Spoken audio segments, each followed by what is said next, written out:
Thank you, Bobby, for your introduction. Thank you all for having us here. It's been a great time so far. It's our first time in Australia.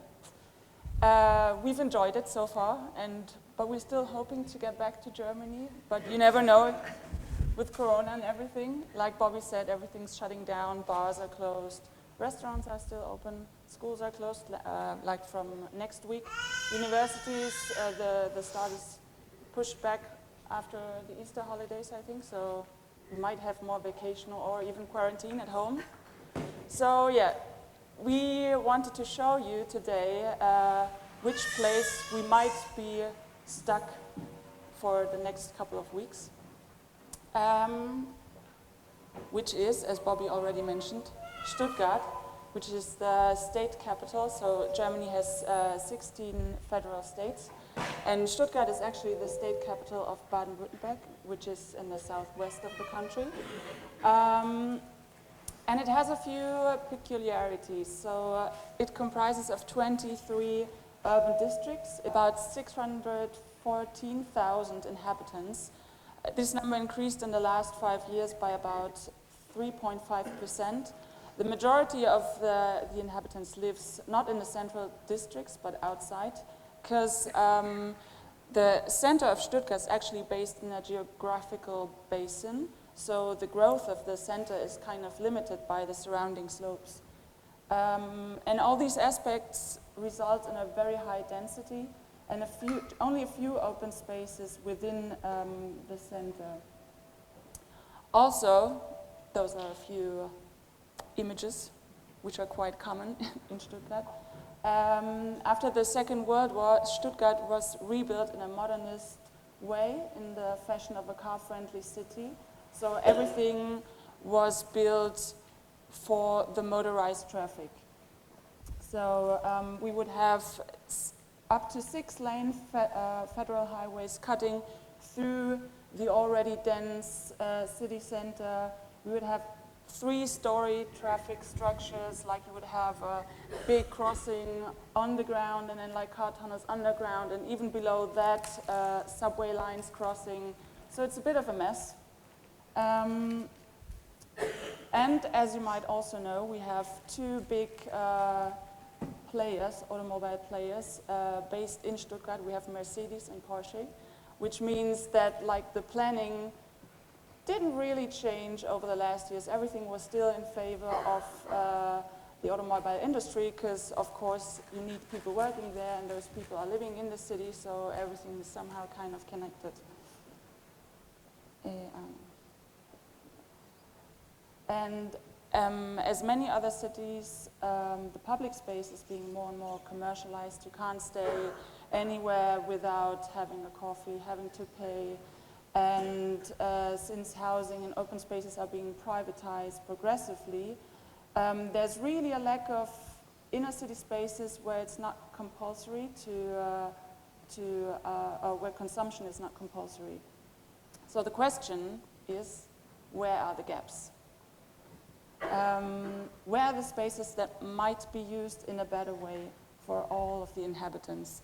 And well, we'd say, we've been asked this weekend, so how is Stuttgart? And we'd say it's a bit ambivalent maybe. So you would either love it, and I mean, most people would say that were born in Stuttgart, or you would try to get away as fast as possible after you had finished your studies, which would be maybe which would apply to us, but well, as you will see, we're still there. We're somehow stuck because on the one hand, we have this incredible work with the university where we can do research and also teach on public spaces. And for the other thing, we have found our passion with Stadtlucken, which is a translation for city gaps. City gaps. City gaps. So Stadt is city and Lücken are the gaps. So this is one of the biggest squares, quite central in Stuttgart. So hello also from my side. As So to give you a bit better idea about our association, Stadtlucken means city gaps, as Caro explained. It all started with a master thesis that was concerned with finding different kinds of gaps within the dense fabric of the center of Stuttgart. So for city dwellers to kind of get active and to do something with them. So in addition to the quite obvious building gaps, this consideration took also into account time gaps or legal gaps maybe, and also communication gaps. One communication gap kind of was also that we had a feeling there's a discourse about public space missing in Stuttgart. And so we started a format which we called Once a Month, and which is held once a month, to kind of create this or raise awareness of public spaces and to promote also a network of the joint development of a livable city. We also try to do this format in different districts in the city to also get all kinds of people to talk about it and talk to. What we found was a major communication gap within the city was the lack of missing out of knowledge on already established initiatives around Stuttgart. So we wanted to strengthen their network and to make their work more visible and connect everyone with another. So and make the work more visible for others to for example, if you move new to Stuttgart, you could go on this website and search for an activity you're interested in and just join the group, which we weren't able before. So that you don't kind of have to start from scratch and do everything on your own. So there on the website we also show our projects. You can also have a look if you want. Unfortunately, it's only in German so far, but Google Translator will do the job, I guess. So this is us. We meet up every Wednesday evening to discuss new requests and challenges on ongoing projects, and also we make all decisions, which we're supposed to do, in a grassroots democratic manner, which means all of us have an equal position within the group. So I think that's encouraging the trust, and that's also a reason why we have such a good team spirit among our group, and it's working so well. We are now a growing non-profit association, almost 30 active members, and with even more different backgrounds than in the beginning. So we have architects, we have urban planners, we have graphic designers, we have also social workers, social geographer, a videographer, curators, and also an IT specialist, which can be quite handy sometimes. So with doing such a homepage and things like that. So a lot of us are also currently working in research and teaching at various universities. This gives us also the opportunity, as Caro mentioned, to pass on our topics to students. And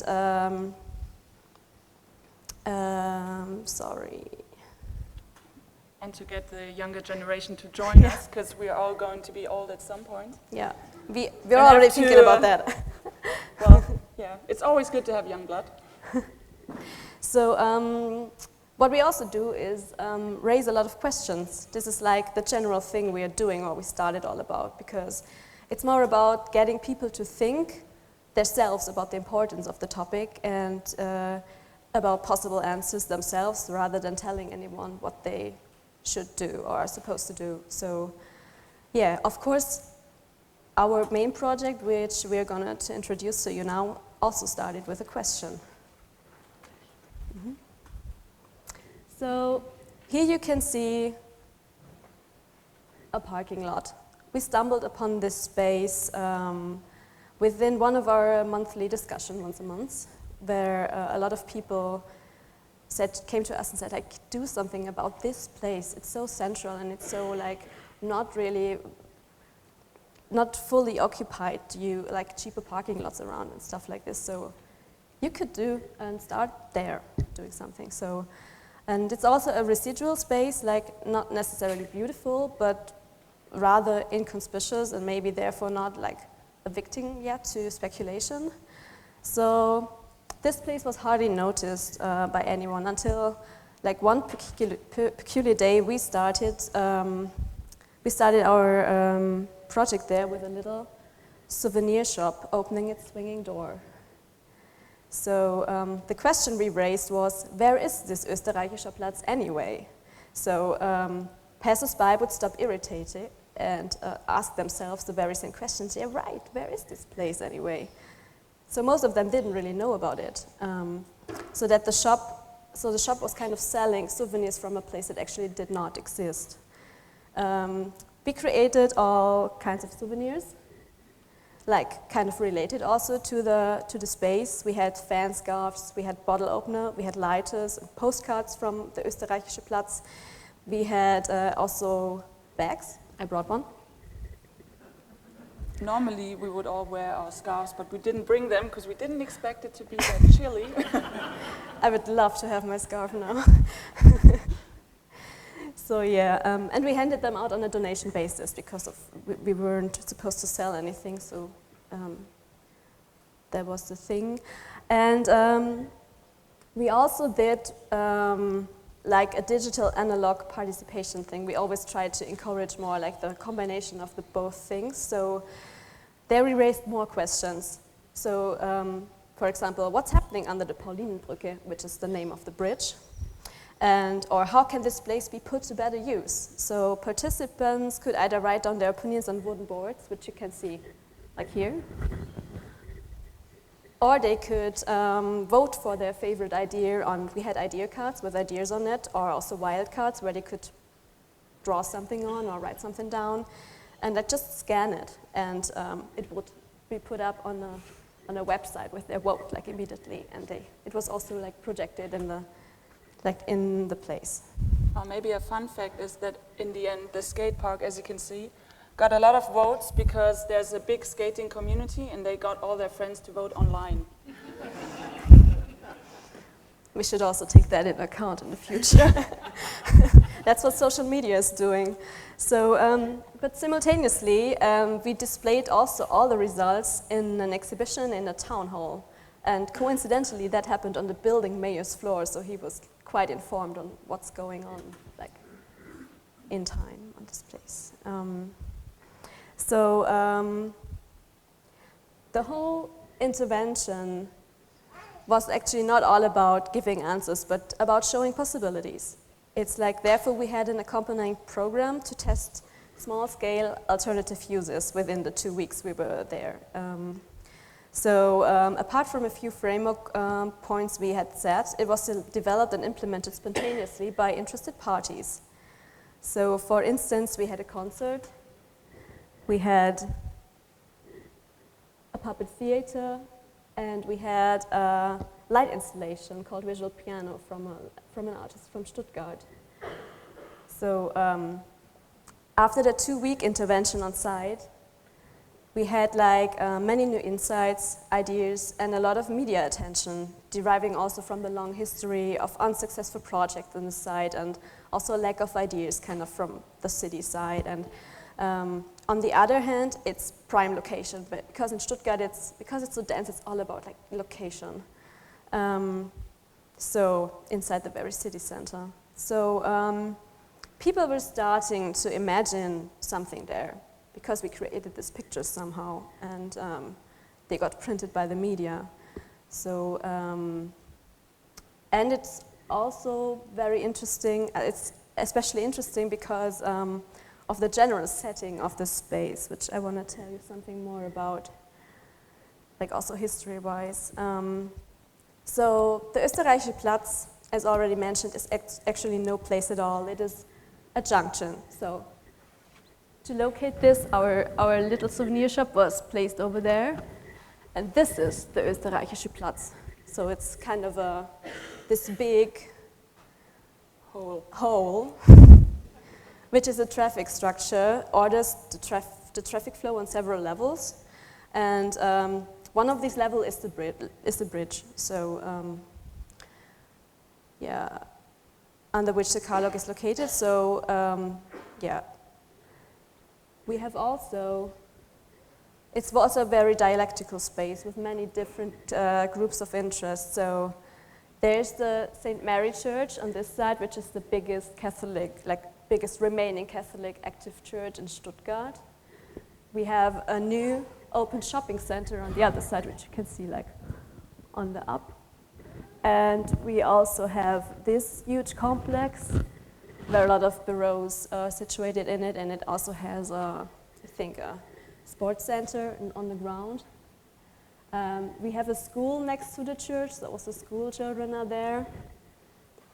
And all these facilities or institutions are connected through this main street, which goes under the bridge into the center of the city, which was recently changed to a major bike lane. So the street and the surroundings is getting more popular now. Gentrification is happening, that's the normal way how things go, and cafes are opening, but the space under the bridge still remained kind of the same. And so it's also a space where people, at the same time, it's a space where social fringe groups are meeting, I'd say that in this way. One of the least places in the city they actually can, and they are still allowed to stay. So this includes people without a permanent residence, but also many with alcohol or drug problems. As a result, others in turn perceive this place as a non-place. So that was the situation where we got started somehow. So we thought about our strategy. This is still this is an image of our activation strategy we are trying to use in these places. So as a result, our kiosk project, the Urban Planning Department, invited us to learn more about our thoughts and further plans for this place. So we created a strategy which derives from the AIDA principle, which originally stands for attention, interest, desire, and action.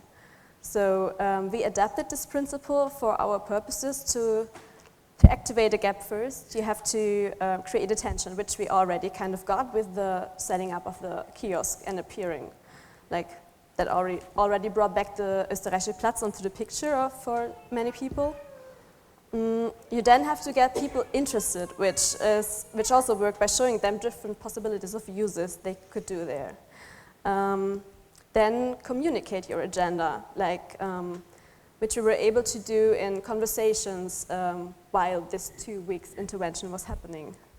And finally take action and realize it. So, which in our case was setting up a real-world laboratory to invite people to experiment for a lot longer period of time and to test different uses on a one-to-one basis, but that will be a further part of our presentation.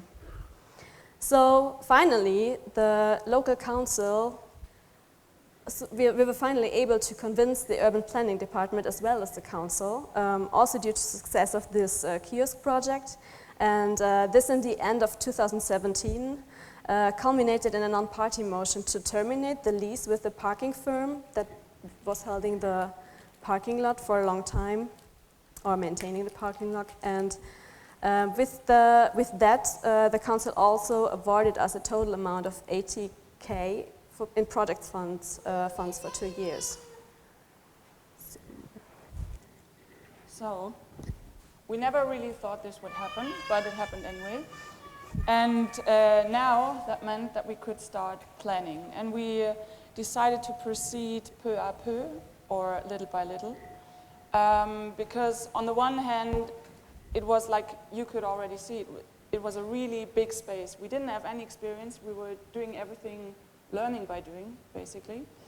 And we didn't want to, in the beginning, also with the university background, you always you have big ideas, but then you realize you have to step back a little bit to make it actually possible.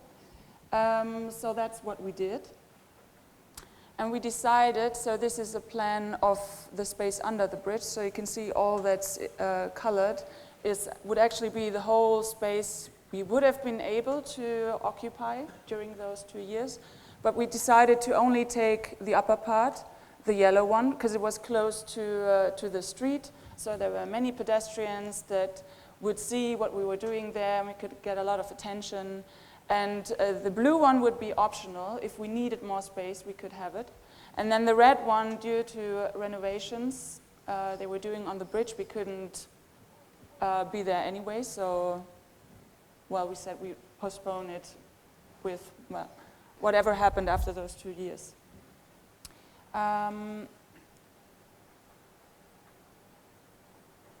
So, first things that had to be done were we needed to talk to the city offices, because it wasn't really clear who had which responsibility. So a round table was initiated that would have all the responsible city offices right there with us, which would normally never happen. Like most of the offices, they don't tend to really work with each other, talk to each other. It's not really that common. And I mean, even less have a voluntary organization sitting there at the table talking directly to them. So this was something really new, and actually something that won us a prize in the end, which was also really good, because as a voluntary organization, you always need a little bit of money. And motivation. Yeah. And what we also did quite from the beginning was meeting with the neighbors, because we needed to get them involved. We didn't want to do all of the project by ourselves. Our idea was more to provide the space for others to use it. We were kind of the facilitators. So on the one hand, obviously we needed to inform them, because they would be the ones that were affected the most. And then we also wanted them to be actually able to use the space. And since with the city departments everything didn't happen quite as fast as we had hoped, we decided to just start somewhere. So before we could actually have the space we wanted, they needed to terminate the contract with a parking company. Then they needed to relocate the entrance, or the entrance and the exit to the former parking space. We needed to put up an electrical control box, because we needed obviously power for all the events or interventions we were going to have. And the electrical lines to put up this box, also the electrical lines on the ceiling with the lighting needed to be renewed. So everything took longer as we thought. So we just started by occupying 2 parking spots in the very front, right next to the street, and took brooms and buckets in our hand and gave it a good scrub. People were a bit irritated by that, because you normally don't see people, just random people cleaning the streets. That wouldn't happen even in Germany. But yeah, it somehow worked to get their attention. What also worked was that we took those columns, the first ones, and installed them as kind of a poster wall where we put up information for the project, and we had this like question chain. Well, you won't be able to understand it, but I translate it for you. It's what is happening here? And this worked as well. As we say, we always ask questions. It worked because people were actually stopping and was, yeah, so what is happening here? I don't know. So they were starting to wonder. We also had the first interventions happening on this very small place. We had a public pop choir, which would meet every Thursday evening, so you could just stop by, stand there and sing along. They were actually singing Under the Bridge from the Red Hot Chili Peppers. And we had once a month, like Sarah already explained, one of our once a month Under the Bridge, like kind of a networking information event for the locals to get involved. And what we also did, since there was a lot of preparing, we developed scopes for people and for us to, scopes for using the space. Scopes, we didn't want to say rules, because we felt we didn't want to restrict people into anything. We wanted to free them and then show them possibilities, rather. so this was kind of a framework, and it says that like anything could happen here as long as it was still, the space still remained open to anybody at any time. It remained a public space, that it was non-commercial, that it was not racist, sexist, nationalist, or discriminating in any way. That it should be a space for enabling personal responsibility and initiative, a place from all and for all, that should serve the common good, cultural exchange, and togetherness. And so these scopes somehow helped us also to decide which interventions, which proposals could actually take place on the Österreichischer Platz. What we also developed, so those are the scopes, it's unfortunately still in German. And on the right side is an idea sheet, which we also handed out to the people to make it easier for them to get involved. You could put your name there and what kind of intervention you thought might happen, also what kind of position you imagine for yourself. Would you only be the one to give the idea, or would you be the one to actually do it, which was important for us, of course. So, and what we also had was a website for the project to inform about it, to have the coming events shown in a program, and also there was the idea sheet people could download and send to us by email. And it's still online, so you can go there. Well, the information is in Germany, but we have a really nice photo gallery with, I would say, most of the events that took place during those 2 years. And a bit more preparations. We were also starting to give it a visual framework, I'd say. We decided to do a very minimal but yet careful design. So that was one thing, like we had this ground graphic that we would paint on the ground, just to give it a kind of framework so that people would understand what was the actual space where things would happen. And we, in the beginning, we kept everything in a black and white style, because we felt like we wanted to step back and let everything that happened be the color. And then, finally, we had the grand opening, where we staged it. We had people push out the last car from the parking lot. So as you can see, this is me. At that time, I was a bit scared because I couldn't steer the car. The steering wheel lock was still in. It was a bit scary. And then maybe our most intense time started. So we had this Österreichische Brettlause. We were asking Bobby the other day, like, what do you translate Brettlause in? We would say, like, it's like snacking. So you take bread, cheese, sausage, whatever, and people could bring it. All we provided were tables and chairs, and they would bring it and share, and it was just a nice thing to sit together. We had a holiday program for kids with a bouncy castle and other toys where they could just come and play a few days during the holidays. We had the public summer cinema, which was probably the most popular intervention we had. It was like for 2 weeks we would show several movies. People could come, it was for free, so anyone could come. It was a nice way that people could mix, I mean, no matter which background they came from. And yeah, people were really wondering, like, they were asking us, so where do I pay? And we're like, you don't have to pay, it's for free. You just bring your chair. So after a few days, people would really come. They would drag their garden benches, folding chairs. One time, someone brought a mattress. It was really nice.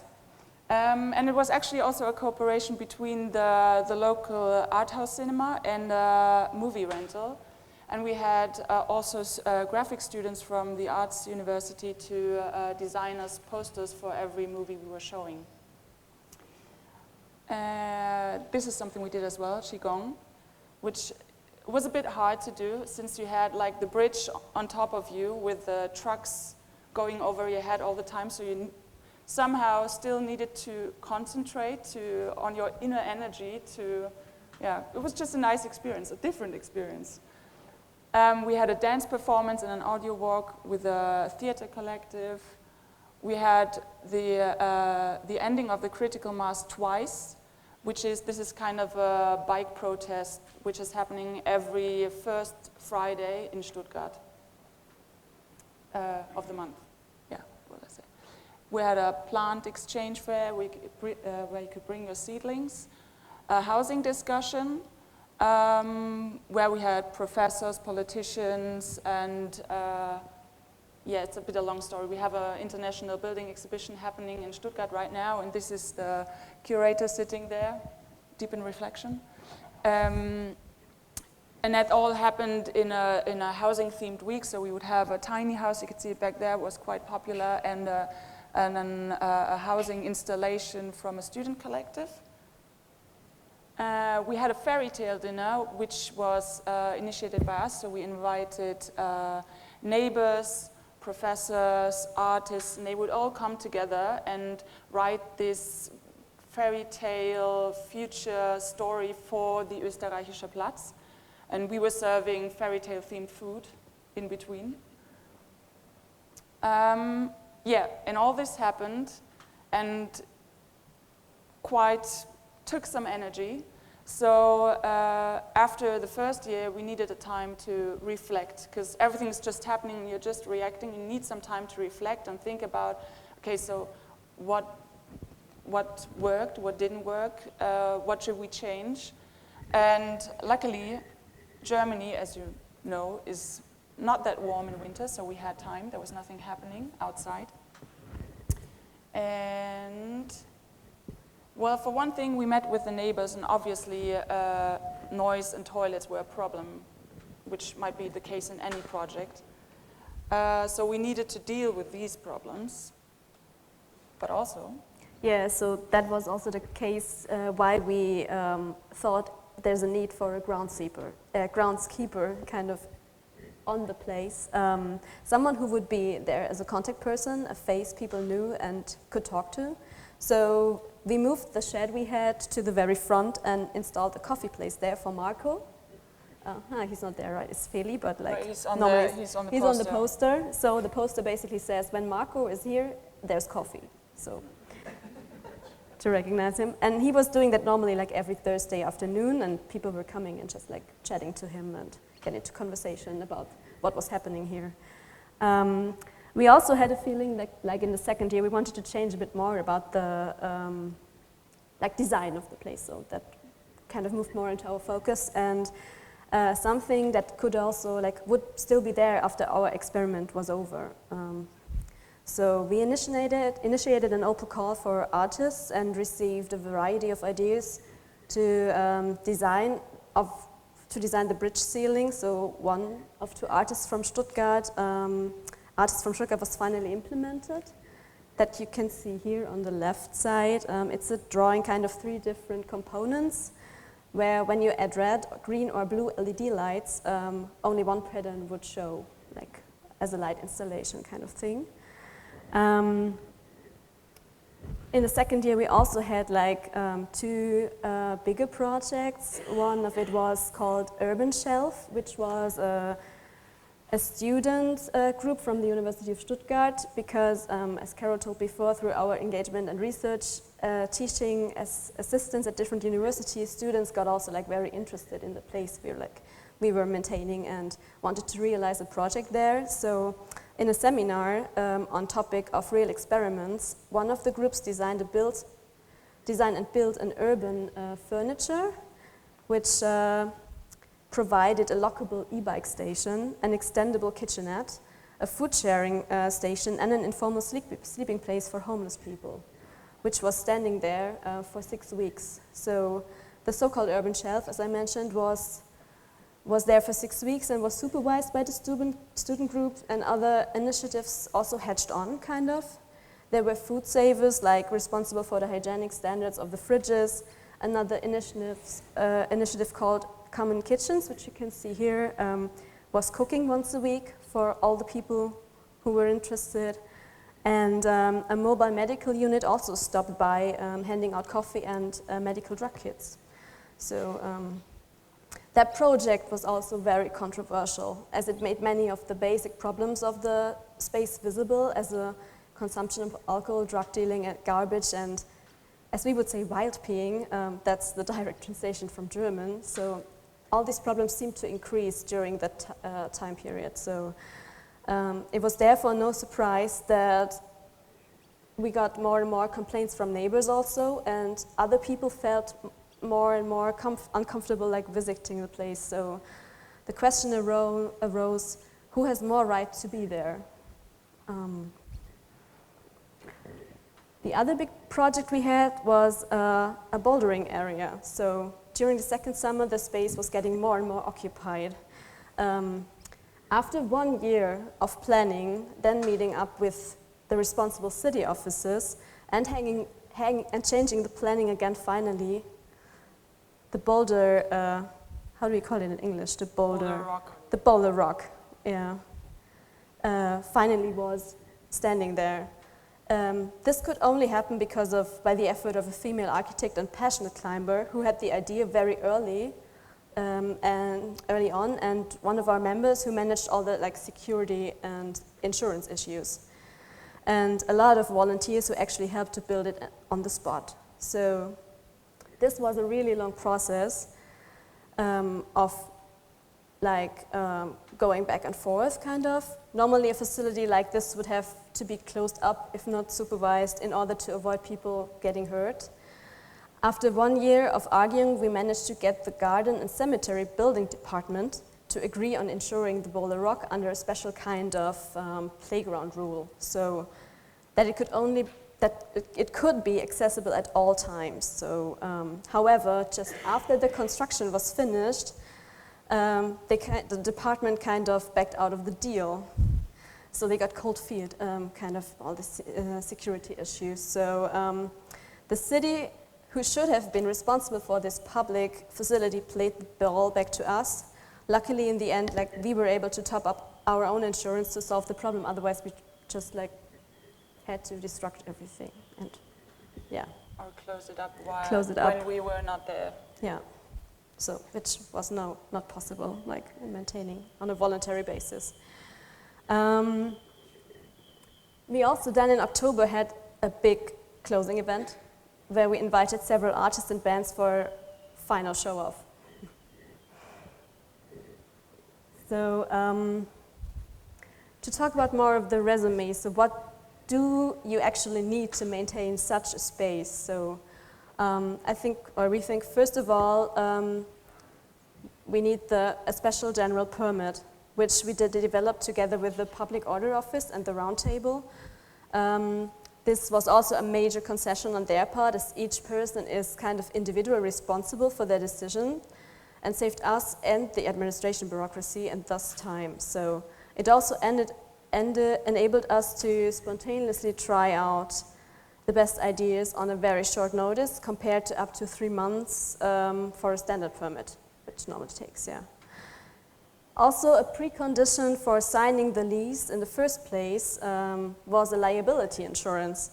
So, but how do you actually insure a boulder wall or an urban shelf in public space? So, since the city of Stuttgart does not provide comprehensive insurance for its public spaces, but clarifies everything in individual cases, kind of, we had to take out our own insurance for the location during the whole time. So, fortunately, we had a really motivated insurance broker at our side who was committed to our cause and beyond his kind of actual assignment, and association statutes that made such an insurance possible in the first place, which is very important. So, well, maybe you also have to say, if anything happened, would be on to us. Yeah, still. And it's public space, so you never know. We were lucky. So at the end, the project counted 175 events, 12 roundtables in the town hall, over 1,500 receipts, from single screws to beverage delivery, individually filed by us, countless emails, conversations with residents, offices, initiators, idea providers, and so on. All this, of course, required an enormous communication and administration effort. So what are the insights? We discovered that there's a really big need for space for the common good, so where people can meet. And that we also need a space for culture. For example, for band rehearsal spaces, because they are quite scarce in Stuttgart at least. We also need space for encounter, like where initiatives can be visible, meet up, network, and show their projects. We need a space for exercise, because outdoor sports areas are as scarce as the band rehearsal rooms. And we need space for students' initiatives, so to try out our concepts, get into conversations with people, and realize them on a one-to-one basis outside the uni bubble. And we need space for experimenting, so this is the back of the urban shelf, where you can see, well, the group of people that would hang out most. We need space for experimenting because you never know the right answer in the beginning. You always have to try, and you should not be afraid to fail. And we need permanence, so kind of what Marco did as a point of contact, so people know where to go. And all this embedded in public space, because by having it in public space, you provoke encounters by chance. So, and it's always good to have a roof, of course, too, in case you get bad weather. So the question is, after those 2 years, they were over at the end of last year, everybody wanted to know what's happening now, because we made it kind of clear that this engagement, our engagement, couldn't go on a voluntarily basis. After all, if you decided to professionally develop the space further. So we cleared the space, we took all the stuff we had. I mean, the boulder block was still there, because it's like 9 tons of stones in there, you don't want to move it. And the funding had ended, the 80,000 were all used up. So we, alongside the city administration, proposed a further vision for this space, which we called cooperative urban space. And this is the back of the parking area. This is where it would happen. Actually, back there you see the big poster. It says, "We own the city." We didn't put it up there, but we quite liked it. Happened by chance. Anything can happen in public space. And this is what it could look like. So we thought, like, since it's a lot of space, we didn't want to have just public space. Of course, we wanted to maintain the public space, but then also we said that we wanted to have artist studios, workshops, maybe co-working spaces, a space for this group that is meeting there, for their social workers, because they will need it. And for all this, we would need permanent users that were there on a permanently basis to form a kind of community or a responsible body. Through our work the previous 2 years, we had already created this kind of network of initiatives that were already in one way or another involved in this project, so they would have further use for more space. And the concept is that this community, on the one hand, uses the space for themselves, so it has a self-interest, and therefore also provides it for the public, so that in the end we can abolish ourselves, like we don't, as Stadtlucken, we don't have to be there unless we want to use the space, but that it kind of self-organizes it. And so the space would still be up for free use based on innovative and social ideas. It would be a dialectical space, as it has been before, where our negotiation of a common vision of how we want to live together could take place. And we think that we need this kind of negotiation nowadays with all the challenges, and like people feel more isolated in big cities, and people are afraid of foreigners, and you need this kind of social interaction and encounter to to foster a social cohesion, you might say. And we think the design is also very important in this way, because when you design something carefully, it makes people feel valued.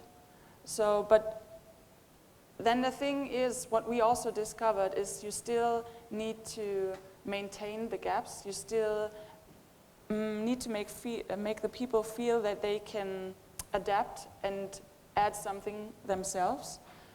And so we discovered that we are all architects and planners, designers, but we are also moderators. We are cleaners, coffee makers, organizers, event managers, maybe in the case of Australia, fire protection experts. So we are all that, and it's a good thing because we need to keep all those things in mind. And well, who knows what will happen in the next years. We applied for the funding, and by the end of last year, the City Council approved. So for the next 2 years, we have like 1.65 million, not only for materials, but for personal resources as well. And we can start building our community. So stay tuned on our website.